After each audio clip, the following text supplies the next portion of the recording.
Value in examining how current systems that are aiding in some way scientific discovery are used in an effort to understand better how those systems get sort of embedded in the scientific community. One of the big issues that came up with it was about truth maintenance, that if you have some existing system which is built on a set of software, and then you find, say, a bug in the software, and actually Peter had a wonderful example of this, and Basant had some really good example of this. In cases where there are problems with software, and then a bunch of research results get based on that, and then we have to retract those in some ways. The current systems are set up very poorly for that kind of thing. A big and recurring theme was about these shared knowledge bases, databases, serving as one kind of common knowledge structure for a field, and allowing, particularly in fields like genomics, where you want to combine many small findings, and future findings depend on on understanding a large number of previous findings. That there are some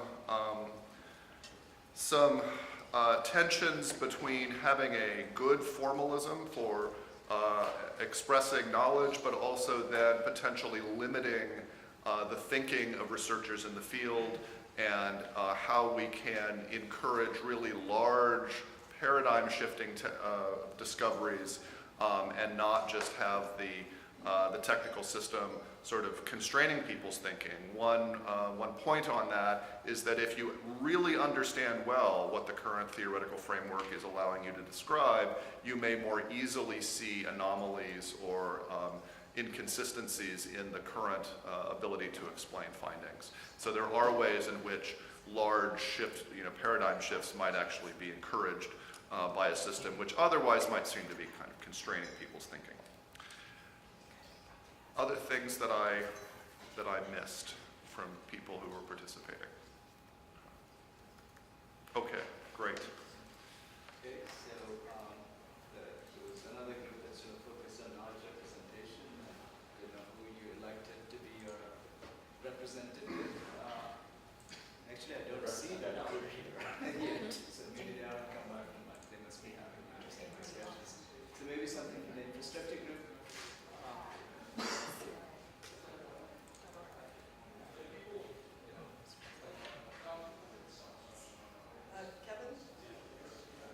You want me to go? Let me send my slides so that I can talk about it.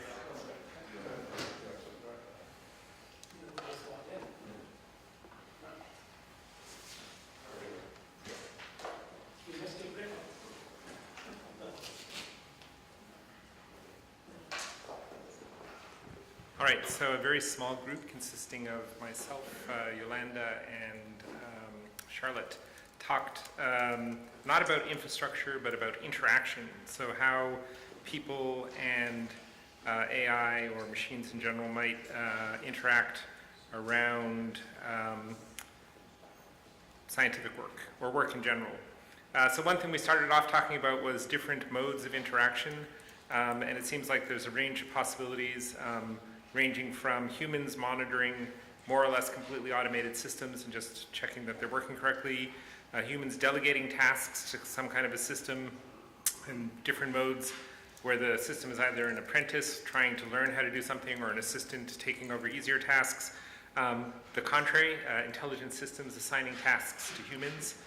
So if you had some kind of work that was very programmed, you might imagine the system basically telling the people what to do.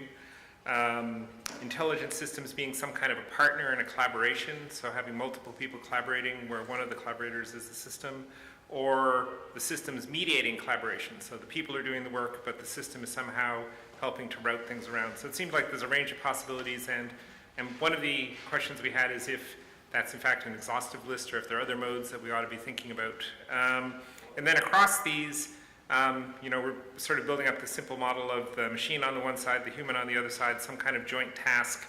So some of the machine capabilities that seemed to be necessary were the ability to understand the context of what the human is doing, their knowledge, their goals, being able to be resourceful when it lacks some knowledge or capability to figure out how to go get it, and learning in general. So being able to improve its performance over time, having a human be able to teach the system how to do something, or having the system be able to teach the human how to do something. And then on the human side, it seemed like it was really important that the humans develop the right understanding of what it was the machine was doing and have good mental models so they can debug things when they're going wrong. One of the things we're very interested in was the perceptions of agency, so how the different kinds of tasks might give people more or less sense of the kind of agency they have in the system. There's a whole bunch of things about task design. So how do you actually design tasks that would work in this kind of environment? How do you support tasks as they evolve, as the context or the environment changes? What kind of models can you have of shared task? So the system understanding of what it shares with the humans or vice versa, or ways to support negotiation about the tasks and negotiations about the division of labor.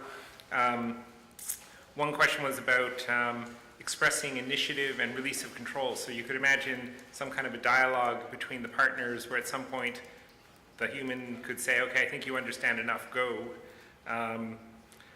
Or contrary-wise, the system being able to decide which person ought to work on something given their capabilities, given the needs of the task, or given opportunities for the person to learn how to do something. And then thinking about the interaction, just trying to understand the different kinds of collaboration approaches, different kinds of interactions that would be possible.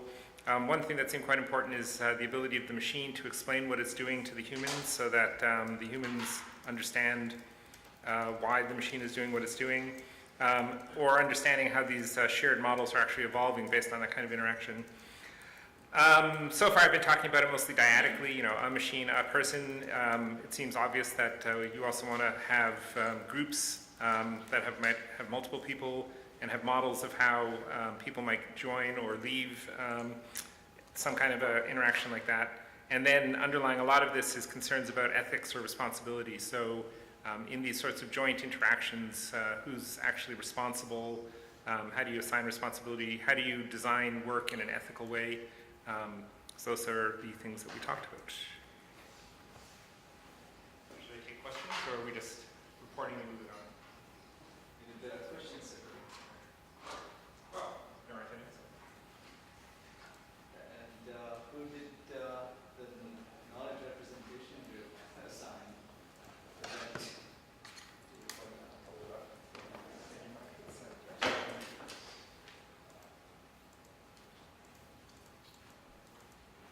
So we got into a kind of interesting discussion about,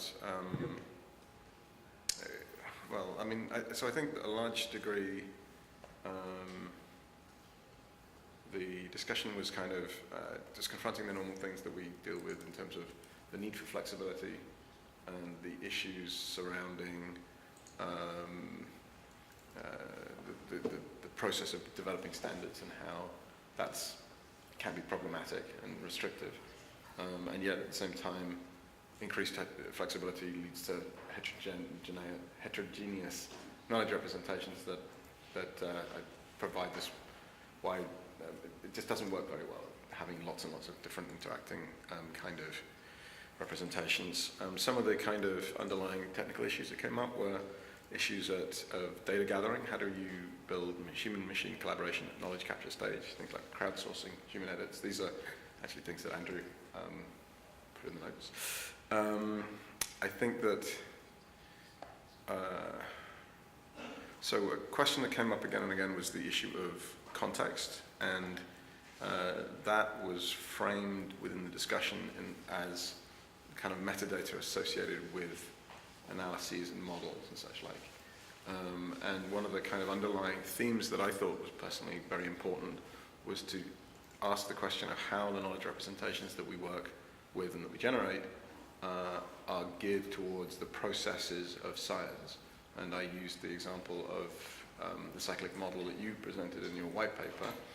And very interestingly, Andrew pointed out that in computer science and NLP, it's exactly the reverse.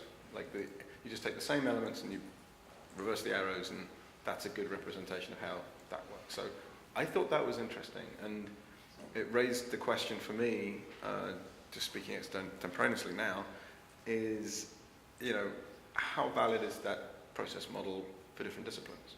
Is it always the same? Is it different? How does it work? There was a little bit of a point of contention I was bringing up the idea that essentially we wanted to drive, the underlying driving model for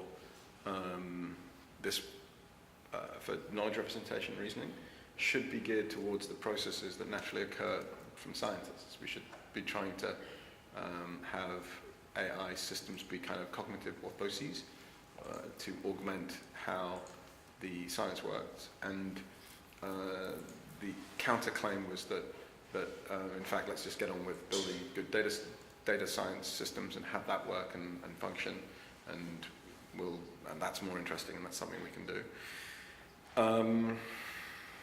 Let's see. Issues of mixed mode representations was brought up. Things like Twitter, EHRs, and the literature have a lot of data kind of compiled and compacted within the same space.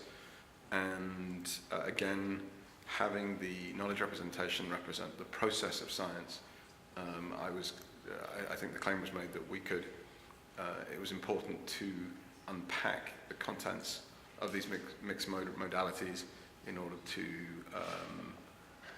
be more useful and more practical. I think the general consensus was also that people manage quite well already by solving the problems in front of them, and increased kind of prescriptions in terms of knowledge representation don't necessarily help. Doesn't necessarily make that much of a difference if you're told to represent things in a certain way. And again, scientists are very practical, computer scientists even more so. I thought that was an interesting point too. So maybe we can everyone who's building a system has to invoke a knowledge representation at some level. So again, maybe it's not such a big problem. Maybe people manage quite well on their own without having to worry about it too much. And if I'm mischaracterizing anything and someone from the group would like to add something, please do just put your hand up and do so. The other questions that were raised were the idea that there are some technologies and approaches that are very interesting that touch on things like decision to support and semantic representation that are cool, things like probabilistic logics, but they don't tend to scale. Also issues, the kind of use of things like embeddings and again, the work done by Andrew in terms of using embeddings to reason over as a replacement for hardcore logical formalisms was very interesting too. And the question was raised at some point was, do we know of any good decision support systems in biomedicine? And I can think of one approach, Larry Hunter's Analyzer system, but I don't know if that's in widespread use outside of Larry Hunter's lab. So that, of course, is an impact. That's pretty much all I've got. Does anybody have anything to add? Any other questions? Michelle, do you want to comment? Okay, thanks. That's it.